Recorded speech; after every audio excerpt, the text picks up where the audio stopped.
Students, आपका स्वागत है स्टडी होम सेंटर पर। तो आप लोग कैसे हो? मैं आशा करता हूँ स्वस्थ होंगे, पढ़ाई बहुत ज़बरदस्त करेंगे। ठीक है, देखो आज का जो वीडियो है आप लोग के बीच हम लाए हैं क्लास 10 का। ठीक है, क्लास 10 का हम लोग देखने वाले हैं वेरी इंपॉर्टेंट क्वेश्चन आंसर। ठीक है ना, वेरी इंपॉर्टेंट मतलब वीवीआई हम लोग क्वेश्चन देखने वाले हैं। हम लोग वेरी इंपॉर्टेंट क्वेश्चन जो 2025 में आने लायक है। ठीक है, 2025 के जो एग्जाम में आने वाला है, फरवरी एग्जाम में, वैसा क्वेश्चन बताने वाले आप लोग को। वीडियो को स्किप मत करना। और यदि चैनल पर नए हैं, चैनल को सब्सक्राइब करने के लिए नहीं भूलेगा मेरे दोस्त, चैनल को सब्सक्राइब कर लीजिएगा। ठीक है, इसी तरह वीडियो आप लोग को डेली आप लोग को अपलोड करेंगे। ठीक है, टेंशन मत लो, आप लोग एग्जाम तक डेली आप लोग को वीडियो अपलोड कर देंगे, टेंशन मत लेना। ठीक है, तो सबसे चैनल को सब्सक्राइब कर लेना और अपने दोस्तों को फटाफट शेयर कर देना। यदि वीडियो पसंद आएगा कमेंट करना कैसा लगा। ठीक है, चलो हम क्वेश्चन की ओर चलते हैं। पहला क्वेश्चन देखो क्या दिया हुआ है, बहुत इंपॉर्टेंट क्वेश्चन है, इसको कर लेना बहुत जरूरी, स्किप मत करना, एक बार देख लेना पूरा, बहुत मजा आएगा। ठीक ना, ऐसा क्वेश्चन आप लोग एग्जाम में मिलेगा ही मिलेगा। ठीक ना, देखो पहला क्वेश्चन में क्या दिया हुआ है, दाढ़ी बनाने में किस प्रकार के दर्पण का उपयोग किया जाता है। ये बहुत इंपॉर्टेंट क्वेश्चन है, एग्जाम में बार बार पूछा जाता है। ठीक ना, बहुत वेरी ये जो क्वेश्चन है वेरी इंपॉर्टेंट क्वेश्चन है। ठीक ना, ये क्वेश्चन बहुत वीवीआई क्वेश्चन है। तो वो दाढ़ी बनाने के लिए कौन से दर्पण का उपयोग किया जाता है बताना है। ठीक है, तो याद रखना, दाढ़ी बनाने के लिए जो दर्पण का उपयोग किया जाता है उसको बोलते हैं हम लोग अवतल दर्पण। क्या बोलते हैं उसको हम लोग? अवतल दर्पण का उपयोग किया जाता है दाढ़ी बनाने के लिए। इसका आंसर क्या होगा? ऑप्शन नंबर जो सी है वो बिल्कुल सही आंसर हो जाएगा। ठीक ना, आगे देखते हैं क्वेश्चन दूसरा में क्या दिया हुआ है कि गोलीय दर्पण में फोकस दूरी एवं वक्रता त्रिज्या में संबंध, उसके बीच के जो संबंध होता है क्या, देखो एक होता है गोलीय, एक क्या हो मेरा गोलीय दर्पण हुआ। ठीक ना, तो यहाँ पर होता है P और यहाँ पर होता है F, उसके बाद यहाँ पर होता है C। तो बोला है कि यहाँ पर वक्रता त्रिज्या मतलब क्या, ये वक्रता त्रिज्या हुआ। ठीक है, और एक होता है फोकस दूरी, जो यहाँ से यहाँ दूरी होता है, यानी बड़ा ए मेरा मुख्य फोकस हुआ। ठीक ना, देखो फिर से डायग्राम ड्रॉ करते हैं। ठीक है, देखो यहाँ पर एक दर्पण हुआ। ठीक है, मेरा बात समझ में यहाँ पर ये दर्पण है, जो गोल दर्पण है, और ये जो होता है यहाँ पर P होता है, यहाँ पर F होता है और यहाँ पर C होता है। C मतलब क्या हुआ, वक्रता केंद्र हुआ, और ये F का मतलब हुआ मुख्य फोकस हुआ। तो देखो यहाँ पर जो P का मतलब होता है ध्रुव। ठीक है, तो एक बोला कि फोकस दूरी एवं वक्रता त्रिज्या, देखो वक्रता त्रिज्या होता है पूरा ये C और ये P के बीच की दूरी को हम लोग बोलते हैं वक्रता त्रिज्या, और फोकस दूरी बोलते हैं हम लोग ए मुख्य फोकस और P के बीच की, इसके बीच की दूरी को हम लोग बोलते हैं फोकस दूरी। इसके बीच में क्या होता है, R और F के बीच में क्या संबंध होता है कि F जो है ये R से आधा होता है और ये R जो होता है F से 2 गुना होता है। ठीक ना, वही वाला बोला। तो यहाँ पूछा है कि फोकस दूरी एवं वक्रता त्रिज्या के बीच में क्या संबंध होता है। तो याद रखना, F जो होता है वो R का आधा होता है और R जो होता है वो F का 2 गुना। तो बताओ यहाँ ऑप्शन जो है कौन सा ऑप्शन दिख रहा है, ये तो बताओ, दो में से कोई सही दिया हुआ है तो वही वाला आंसर सही होगा। ठीक ना, देखो यहाँ पर दिया हुआ है, हाँ F बराबर जो होता है R/2 होता है। क्या होता है, F बराबर R/2, मतलब वो वक्रता त्रिज्या का आधा होता है, कौन, फोकस दूरी। ठीक ना, इसको याद करना, बहुत इंपॉर्टेंट क्वेश्चन है। देखो तीसरा क्वेश्चन में क्या दिया हुआ है, प्रकाश के अपवर्तन की क्रिया में कौन सी भौतिक राशि अपरिवर्तित रहने में, बताना है कि कौन सा जो प्रकाश का जो अपवर्तन होता है। ठीक ना, तो क्रिया में कौन सी जो भौतिक राशि है जो अपरिवर्तित, मतलब वो चेंज ही नहीं होता है, तो कौन होगा यहाँ पर, वो है आवृत्ति, वो कभी चेंज नहीं होता। ठीक ना, option number C, option number A जो होगा बिल्कुल सही आंसर हो जाएगा। ठीक ना, आगे चलते हैं हम लोग क्वेश्चन नंबर देखो 4 में क्या दिया हुआ है, 1 मीटर डायप्टर, यानी 1 मीटर जो दिया हुआ है फोकस दूरी वाले उत्तल लेंस की क्षमता निकालने बोला है। क्या निकाल, देखो यहाँ पर एक फार्मूला होता है P बराबर 1/F, तो क्या निकालना है, उत्तल लेंस की क्षमता निकालना है। ठीक ना, तो देखो यहाँ पर P बराबर क्या होगा, देखो P बराबर क्या होगा 1/F, तो F का वैल्यू कितना दिया है बताओ, तो F का वैल्यू 1 दिया, मतलब 1 मीटर फोकस दूरी। ठीक ना, तो यहाँ पर 1 लिखेंगे, तो ये कटवर क्या होगा, 1 ही होगा, यानी P मेरा क्या होगा 1 डायप्टर। ठीक ना, क्या होगा 1, इसको देखो उत्तल लेंस जो यहाँ पर ध्यान दो, यहाँ पर लेंस की क्षमता जो होता है इसका ऐसा ही मात्रा होता है डायोप्टर। ठीक ना, क्या होता है डायोप्टर, तो यानी इसका जो लेंस की क्षमता आंसर आया 1 बराबर P बराबर क्या आया 1 डायोप्टर। ठीक है, तो याद रखना उत्तल लेंस की जो डायोप्टर जो आंसर आता है, उत्तल लेंस का जो होता है उसका डायोप्टर जो होता है वो हमेशा प्लस में होता है, पॉजिटिव। ठीक ना, इसलिए इसका आंसर क्या होगा 1D हो जाएगा। यदि यहाँ रहता है अवतल लेंस तो इसका -1D होता है आंसर। ठीक ना, तो यहाँ पर ये देखो यहाँ उत्तल लेंस है इसलिए इसका आंसर होगा 1D, यानी इसका आंसर जो हो जाएगा ऑप्शन नंबर बी जो है वो बिल्कुल सही आंसर हो जाएगा। ठीक ना, 1D यानी 1 डायप्टर। अब देखो क्वेश्चन 5 में क्या दिया हुआ है कि 4D क्षमता वाले कौन सा लेंस का बात हो रहा है, अवतल लेंस, यानी अवतल लेंस की फोकस दूरी क्या होगी बताओ। तो यहाँ देखो यहाँ पर अवतल लेंस की फोकस दूरी निकालने बोला है। ठीक ना, देखो यहाँ अवतल लेंस की फोकस दूरी निकालने बोला। देखो यहाँ पर अवतल लेंस की फोकस दूरी किस देखो यहाँ पर, यानी कि यहाँ पर पी का वैल्यू मेरा दिया हुआ है 4D, ठीक ना। हमको निकालना है क्या, अवतल लेंस की फोकस दूरी, एफ निकालना है। बराबर क्या होता है 1/p होता है, यानी एफ बराबर लिखेंगे यहाँ पर, पी कितना दिया है बताओ तो, पी मेरा 4 दिया तो 1/4 लिखेंगे। इसको भगा दो कितना होगा बताओ, भगा देने पर आएगा 0.25। आज आंसर जो आता है हमेशा मीटर में आता है, ठीक ना। तो 0.25 कहीं दिया हुआ है 0.25 मीटर, तो सर यहाँ पर कहीं नहीं दिया हुआ है सर, सब सेंटीमीटर, तो सेंटीमीटर चेंज कर दो। तो क्या करेंगे 100 से मल्टीप्लाई कर देंगे, कितना होगा 100 मल्टीप्लाई यानी 2500 आएगा। और पॉइंट कहाँ लगे 2 अंक के बाद, तो पॉइंट 2 बचा तो कितना आ गया, यानी कितना गुना करने में कितना आ गया 25 सेंटीमीटर। कितना आ गया बाबू 25 सेंटीमीटर मेरा आ गया, ठीक है। इसलिए इसका आंसर क्या हो जाएगा, ऑप्शन नंबर जो है, ऑप्शन नंबर बी जो है बिल्कुल सही आंसर हो जाएगा, ठीक ना। अब हम लोग चलते हैं आगे क्वेश्चन की ओर, चलते हैं क्वेश्चन नंबर 6 में। तो लोग चलते हैं हम लोग क्वेश्चन नंबर 6 की ओर। देखो क्वेश्चन देखो 6 में क्या दिया हुआ है, क्वेश्चन नंबर 6 में देखो क्या दिया हुआ है। देखो 6 में बोल रहा है कि वाहन के अग्रदीप, जो कि वाहन के जो है हैंडल वाला आगे वाला दीप होता है ना, आगे वाला हेडलाइट जो रहता है, उसमें जो होता है किस प्रकार का दर्पण का उपयोग किया जाता है बताना है, ठीक ना। जैसे कोई बाइक चलाता होगा, देखा होगा बाइक की जो हेडलाइट होता है, यहाँ पर सबसे आगे कौन सा दर्पण यहाँ पर लगा होता है वही बताना है, ठीक है। तो याद रखना बाइक के जो आगे का जो हिस्सा रहता है हेडलाइट, वहाँ पर लगा रहता है अवतल दर्पण। कौन सा दर्पण लगा रहता है, अवतल दर्पण वहाँ पर उपयोग किया जाता है, ठीक ना। इसका आंसर क्या होगा, ऑप्शन नंबर ए होगा। लेकिन याद रखना ये बाइक, जैसे बाइक हुआ, ये बाइक की जो दोनों साइड में मिरर लगा रहता है, दोनों साइड क्या है मिरर लगा रहता है, वो जो होता है दोनों मिरर किस दर्पण का होता है, याद रखना ये जो होता है उत्तल दर्पण का होता है। कौन सा दर्पण होता है, याद रखना उत्तल दर्पण का होता है, ठीक है। जिसके कारण क्या होता है, पीछे का बहुत ज़्यादा एरिया को कवर कर लेता है, ठीक है। उत्तल दर्पण का ही गुण ही होता है, ठीक है। तो याद रखना बाइक के आगे का जो हेडलाइट होता है वहाँ पर दर्पण का उपयोग होता है अवतल दर्पण, और जो मिरर सब जो होता है साइड में उसका उपयोग होता है वहाँ उत्तल दर्पण का, ये याद रखना, ठीक है। तो इसका जो आंसर हो जाएगा, इसका आंसर क्या ऑप्शन नंबर ए हो जाएगा सटीक आंसर, ठीक है। अब हम लोग आगे चलते हैं क्वेश्चन नंबर 7 की। हाँ देखो नेक्स्ट क्वेश्चन में क्या दिया है, क्वेश्चन नंबर 7 में देखो, क्वेश्चन 7 में क्या बोल रहा है, क्वेश्चन 7 में बोला कि मानव नेत्र के जिस भाग पर, ठीक है, किसी वस्तु का प्रतिबिंब बनता है वह है। देखो क्वेश्चन जो पूछा है, मानव नेत्र के जिस भाग पर किसी वस्तु का प्रतिबिंब बनता है, ठीक ना, वो भाग कौन सा, तो याद है ना वो भाग होता है रेटिना। क्या होता है, यानी कि किसी वस्तु का प्रतिबिंब मनुष्य के जिस भाग पर बनता है वो भाग है रेटिना। रेटिना का और एक नाम होता है दृष्टिपटल। क्या नाम होता है, दृष्टिपटल, ठीक ना।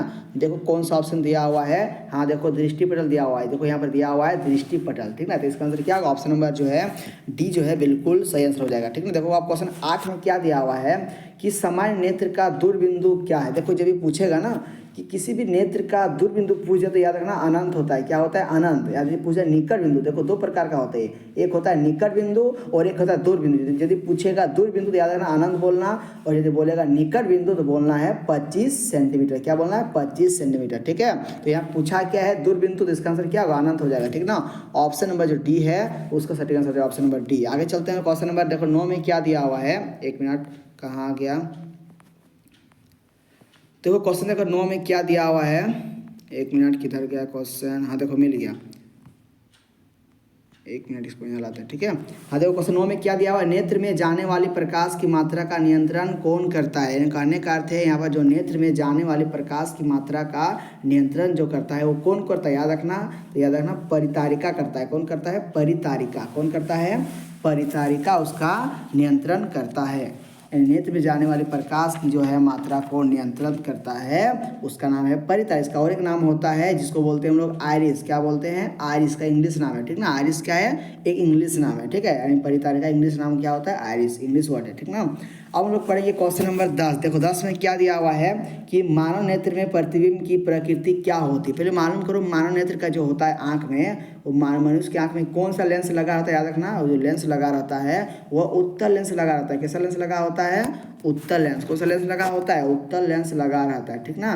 और उत्तल लेंस में द्वारा देखो उत्तल लेंस द्वारा बना प्रतिबिंब कैसा होता है, उल्टा होता है और वास्तविक बनता है। कैसा, वास्तविक और उल्टा बनता है, ठीक ना। तो इसका आंसर क्या हो जाएगा, यानी उल्टा और वास्तविक बनेगा, ठीक ना। ऑप्शन नंबर जो है डी वो बिल्कुल सही आंसर हो जाएगा, ठीक है। क्वेश्चन देखो 11 में क्या दिया हुआ है कि 1 किलोवाट निम्न में से किसकी इकाई है। तो किसका इकाई है, तो याद रखना ऊर्जा का। किसका इकाई है, ऊर्जा का इकाई है, ठीक ना। ऑप्शन नंबर बी जो है 11 का ऑप्शन नंबर बी जो है बिल्कुल सही आंसर हो जाएगा, ठीक है। देखो 12 में क्या दिया है, कूलम किसका एसआई मात्रक। देखो कूलम जो है वो किसका एसआई मात्रक, याद रखना किसका एसआई मात्रक होता है, आवेश का एसआई मात्रक होता है कूलम। क्या होता है आवेश का एसआई मात्रक, कूलम होता है। ऑप्शन नंबर जो है ऑप्शन नंबर ए है जो बिल्कुल सही आंसर हो जाएगा, ठीक ना।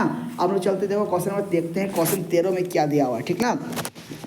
देखो क्वेश्चन 13 में क्या दिया हुआ है, देखते हैं क्वेश्चन 13 में। देखो यहाँ पर क्वेश्चन 13 में तो बोल रहा है कि विद्युत मोटर एक युक्ति है, ठीक है, जो परिवर्तित करती है। देखो विद्युत मोटर जो होता है ना, वो विद्युत ऊर्जा को क्या करता है, विद्युत ऊर्जा को परिवर्तित कर देता है, किसमें, यांत्रिक ऊर्जा में परिवर्तित कर देता है, ठीक ना। जब भी क्वेश्चन पूछेगा कि विद्युत मोटर जो है एक युक्ति है जो परिवर्तित करती है, याद रखना क्या परिवर्तित कर देता है, विद्युत ऊर्जा को यांत्रिक ऊर्जा में परिवर्तित कर देता है। इसलिए इसका आंसर क्या, ऑप्शन नंबर बी जो होगा बिल्कुल सही आंसर होगा, ठीक ना। आगे चलते हैं क्वेश्चन देखो 14 में क्या दिया हुआ है, जल का विद्युत अपघटन किस प्रकार की अभिक्रिया। देखो जल का टूटना जो है ना, वो देखो जल H2 मतलब क्या जल होता है, इसका टूटना क्या होगा, जैसे H2 प्लस O2 तो क्या बन गया, ये जल का टूटना जो है कैसी अभिक्रिया है, तो याद रखना ये जो होता है वो वियोजन अभिक्रिया। कैसी अभिक्रिया है, वो वियोजन अभिक्रिया होगा इसका आंसर, ठीक ना। ऑप्शन नंबर जो बी है वो सटीक आंसर हो जाएगा, ठीक ना। आगे चलते देखो 15 में देखो क्या दिया हुआ है, Cu क्या दिया हुआ है, CuO प्लस H2 मिलके क्या बनाया, Cu क्या बनाया, Cu प्लस H2O बनाया, ठीक है। तो क्वेश्चन जो पूछा है यहाँ पर कि किस पदार्थ का उपचयन, देखो उपचयन का मतलब जानता क्या, इसका मतलब होता है उपचयन का मतलब किस पदार्थ में ऑक्सीजन की मात्रा बढ़ा, ठीक ना। ऑक्सीजन मतलब ऑक्सीजन की मात्रा बढ़ गया। देखो जिसमें देखो उपचयन मतलब क्या होता है, वैसी अभिक्रिया जिसमें ऑक्सीजन की वृद्धि होता है, ठीक है। क्या होता है, ऑक्सीजन की वृद्धि होता है, उसी को बोलते हैं हम लोग उपचयन अभिक्रिया, ठीक है। तो यहाँ बताना किसका उपचयन हुआ है, ठीक ना। देखो यहाँ पर देखो जिसमें ऑक्सीजन बढ़ गया है उसी का समझो उपचयन हुआ है, ठीक है। देखो यहाँ पर CuO, ठीक है, CuO प्लस H2 है, ठीक ना। देखो यहाँ पर O तो पहले से है और देखो यहाँ H2 क्या है, अकेला है कि नहीं। और जब इसका रिएक्शन हुआ तो क्या बन गया, लास्ट देखो H2 है, देखो लास्ट में क्या हो गया, H2O मतलब इसमें क्या हुआ, H2 में O की वृद्धि हुआ, क्या हुआ इसमें, O आके जुड़ गया, मतलब इसमें H2 अकेला पहले था और इसमें क्या हुआ, H2 जो था इसमें O की वृद्धि हुआ, इसलिए क्या होगा यहाँ पर, यानी H2 का जो है उपचयन हुआ है। किसका उपचयन हुआ है, H2 का, मतलब H2 का जो है H2 का जो है उपचयन हुआ है, ठीक ना। तब जाके उधर H2O बन गया, ठीक ना। इसलिए क्या होगा इसका आंसर, ऑप्शन नंबर डी जो है बिल्कुल सही आंसर हो जाएगा। किस पदार्थ का उपचयन हुआ है, तो याद रखना है H2 का उपचयन हुआ है, ठीक ना। आगे देखो क्वेश्चन क्या दिया है 16 में, देखो क्या दिया क्वेश्चन 16 में, दिए गए चित्र में किस प्रकार की अभिक्रिया, मतलब किस प्रकार की अभिक्रिया हो रहा है। देखो यहाँ पर, देखो ध्यान दो, यहाँ पर ये जो दिख रहा है लोहा का कील है और यहाँ पर देखो ये जो विलयन है कॉपर सल्फेट का है, ठीक ना। तो बताना ये कैसे अभिक्रिया, देखो यहाँ पर लोहा का मतलब Fe हो गया और कॉपर सल्फेट का सूत्र होता है CuSO4, ठीक ना। जब जो रिएक्शन करेगा तो क्या बनाएगा, Cu प्लस FeSO4 यानी कि क्या बनाएगा, कॉपर प्लस आयरन ऑक्साइड, क्या बनाएगा, कॉपर प्लस आयरन ऑक्साइड बनाएगा, ठीक है। तो खोजो कहाँ पर दिया है, तो ये जो पूछा है कि कौन सा अभिक्रिया है ना, तो जब यहाँ पर देखो Fe प्लस CuSO4 था, ठीक, तो ये क्या किया, इसको विस्थापन हटा दिया, ये क्या किया, इसके पास गया Cu के पास, Cu को अकेला कर दिया, तो क्या हो गया Cu प्लस FeSO4, तो इसको हम लोग बोलते हैं विस्थापन अभिक्रिया। क्या बोलते हैं इसको हम लोग, विस्थापन अभिक्रिया कहते हैं। तो खोजो विस्थापन कहाँ पर, ऑप्शन नंबर सी होगा बिल्कुल सही आंसर, ठीक है। देखो क्वेश्चन देखो 17 में क्या दिया हुआ है, निम्नलिखित में कौन प्राकृतिक सूचक का उदाहरण है, मतलब कहने का अर्थ है कि कौन जो है प्राकृतिक सूचक है। देखो यहाँ पर याद रखना, जब भी प्राकृतिक सूचक बोलेगा तो याद रखना लिटमस जो होता है वो लिटमस क्या है, एक प्राकृतिक सूचक है, यानी लिटमस पत्र इसका क्या होगा, ऑप्शन नंबर सी जो है बिल्कुल सही आंसर हो जाएगा, ठीक है। देखो 18 में क्या दिया हुआ है, किसी बिलियन का पीएच मान कितना है 10। देखो यहाँ पर किसी बिलियन का पीएच मान, देखो कोई बिलियन है, ठीक है, इस बिलियन का बोल दिया, इसका पीएच मान कितना है 7 है। तो बताओ ये निम्नलिखित में से क्या होगा, तो याद रखना जब भी पीएच मान कितना 10 है, 10 दिया हुआ है, तो जब याद रखना जब भी जिसका पीएच मान क्या होगा वो 7 से क्या होगा, देखो जब भी किसी भी बिलियन का पीएच मान यदि क्या हो रहा है वो 7 से बड़ा हो रहा है, क्या यदि 7 से यदि बड़ा हो जाएगा पीएच मान तो होता है क्षारक, क्या होता है क्षारक। और यदि 7 से छोटा होगा किसी पीएच मान किसी बिलियन का, देखो यहाँ पर किसी बिलियन का पीएच मान जो है वो 7 से छोटा रहेगा, तो याद रखना उसका वो क्या पदार्थ होगा, वो जो होगा अम्ल कहलाएगा, क्या कहलाएगा, वो अम्ल कहलाएगा, ठीक है। यदि किसी बिलियन का पीएच मान 7 आ रहा है तो उसको हम लोग बोलते हैं उदासीन, ठीक ना, उसको क्या बोलते हैं उदासीन। देखो यहाँ पर पीएच मान क्या है 10 7 से ज़्यादा है, क्या है 7 से ज़्यादा है पीएच मान, ठीक है, इसलिए क्या इसको क्या बोलेंगे हम लोग क्षारक, यानी कि क्षार बनेगा। ऑप्शन नंबर डी जो है बिल्कुल सही आंसर होगा, ऑप्शन नंबर डी होगा इसका राइट आंसर, ठीक है। आगे चलते देखो क्वेश्चन 19 में देखो क्या दिया हुआ है, एक चीज देखो यहाँ पर एक चित्र दिया हुआ है, ठीक, देखो यहाँ चित्र दिया हुआ है, ठीक ना, ये क्या है अम्ल है, ठीक ना। यहाँ पर हाथ से क्या इसको छू रहा है, जैसे टच हुआ हाथ में, देखो हाथ को क्या किया यहाँ जला के देखो हल्का सा उसको पूरा डैमेज कर दिया, ठीक ना। तो याद रखना ये जो चिन्ह जो है इसको सूचित करता है क्या, यह जो बोल रहा है कि सांद्र अम्ल तथा क्षारक वाले बर्तन को चेतावनी चिन्ह, मतलब सही से उसको उपयोग करना है, ठीक है। अब हम लोग आते हैं क्वेश्चन में, देखो 20 में क्या दिया हुआ है, इमली में कौन सा अम्ल होता है। तो इमली में जो होता है, इमली में ये देखो इमली है, ठीक ना। इमली में जो होता है यहाँ पर कौन सा अम्ल होता है, याद रखना इमली में कौन सा अम्ल पाया जाता है। तो याद रखना टार्टरिक अम्ल पाया जाता है। कौन सा अम्ल पाया जाता है, टार्टरिक अम्ल पाया जाता है इमली में, ठीक ना। क्वेश्चन देखो 21 में क्या, देखिए 21 में क्या दिया हुआ है, कौन अधातु कमरे के ताप पर द्रव अवस्था में पाया जाता है, मतलब बताना है ऐसा कौन सा अधातु है। देखो यहाँ पूछा है अधातु, देखो जब भी पूछ जाता है, देखो जब भी बच्चा सब यही मिस्टेक करता है, जब भी मिल जाता है कमरे के ताप पर लगा जाता है, हर समय लगा जाता है पारा, ठीक है। पारा इस बार इसका आंसर नहीं होने वाला, ठीक ना। यहाँ पर हर बच्चा मिस्टेक कर देता है, देखता है कमरे के ताप पर तो लगा जाता है पारा, लेकिन ऐसा नहीं करना है। देखना है यहाँ पर कौन सा चीज़ का बात हो रहा है, बात हो रहा है अधातु का, ठीक है। जब भी बोलेगा अधातु और कमरे के ताप पर द्रव अवस्था में, तो आंसर बोलना है ब्रोमीन। क्या बोलना है, ब्रोमीन, यानी कि Br, ठीक ना, ब्रोमीन, ठीक है। और यदि पूछेगा धातु तब बोलना है पारा, क्या बोलना है, तब बोलना है पारा, यानी कि Hg, ठीक ना।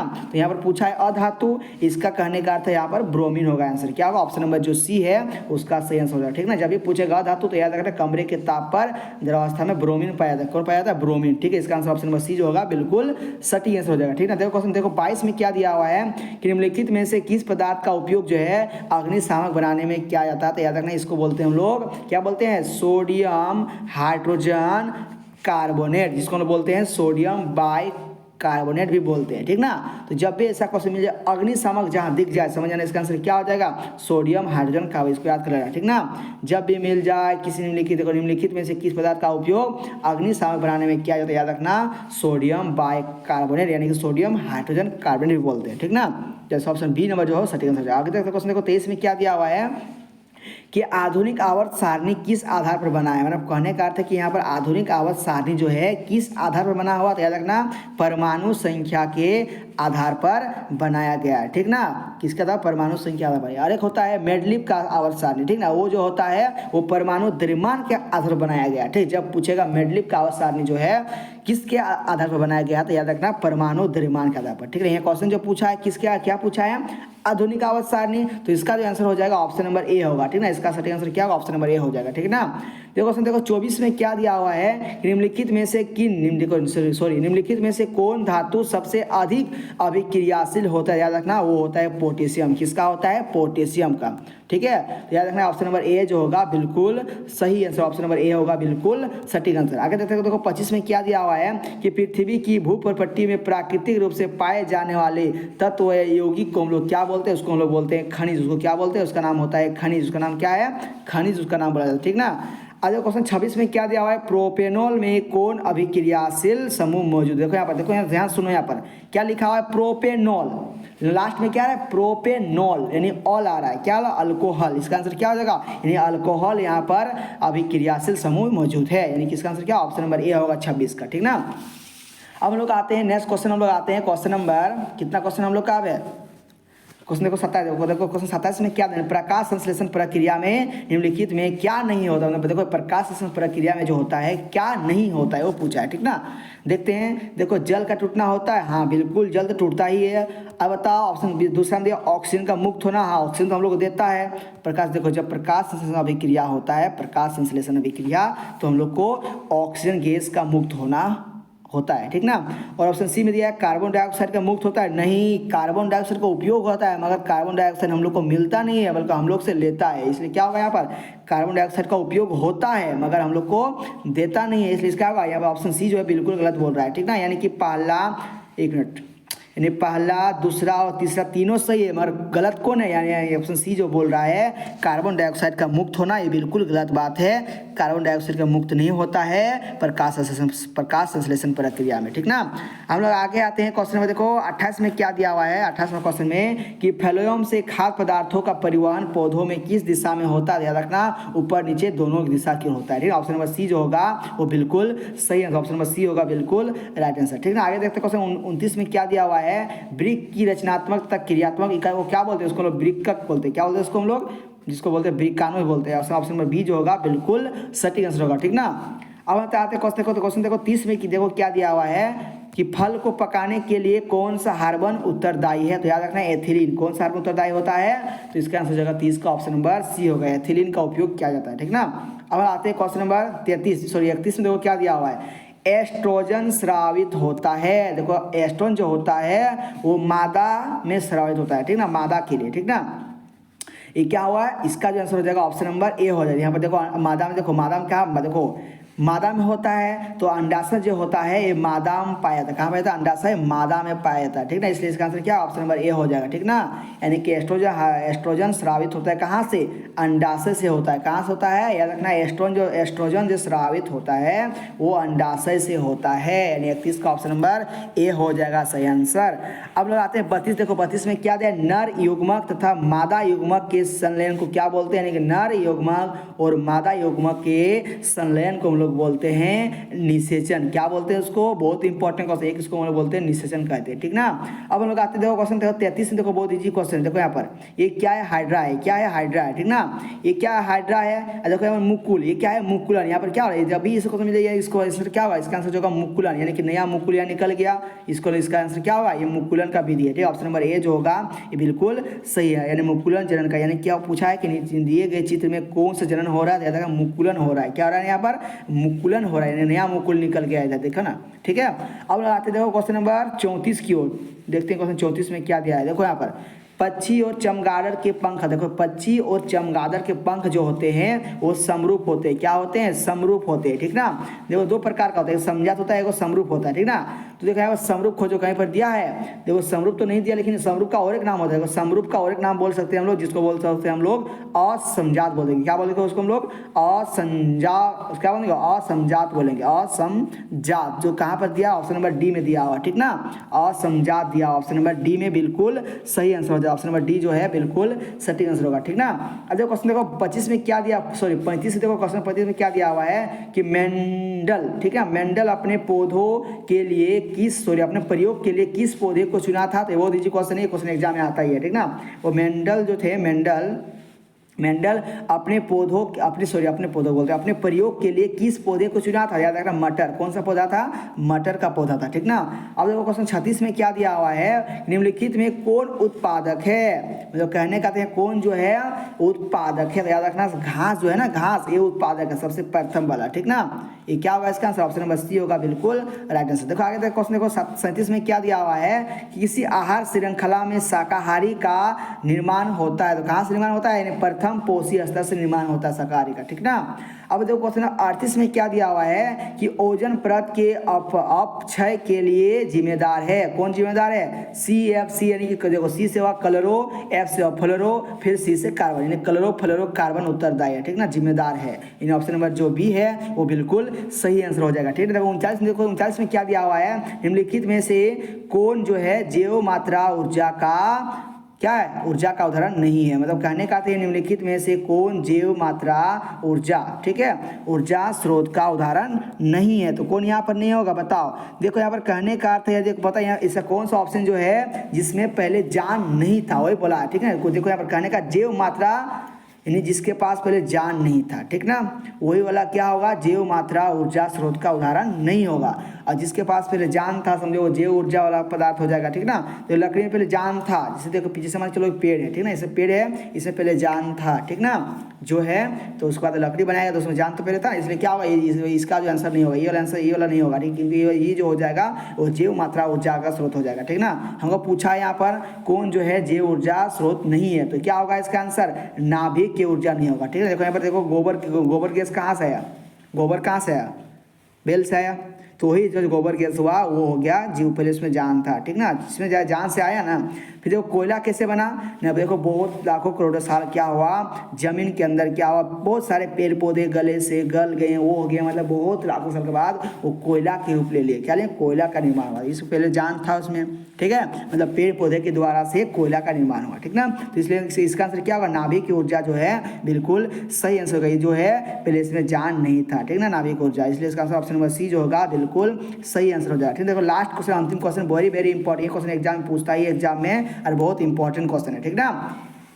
यदि आप लोग यदि मेरे चैनल पर नए आए हैं, चैनल को सब्सक्राइब करने के लिए नहीं भूलेगा मेरे दोस्त, चैनल को सब्सक्राइब कर लीजिएगा और अपने दोस्तों को शेयर कीजिए। जी आप लोग यदि वीडियो पसंद लगा हो तो कमेंट कीजिए कैसा लगा वीडियो। और लास्ट क्वेश्चन देखो क्या दिया हुआ है कि देखो क्वेश्चन देखो 40 में, देखो यहाँ पर क्या क्वेश्चन 40 में दिया हुआ है कि पवन ऊर्जा उत्पादन के लिए पवन की न्यूनतम चाल क्या होनी चाहिए बताओ। तो याद रखना कितना होता है, 15 किलोमीटर पर आवर होता है, ठीक ना। तो ये बहुत इंपॉर्टेंट क्वेश्चन, इसको याद कर लेना।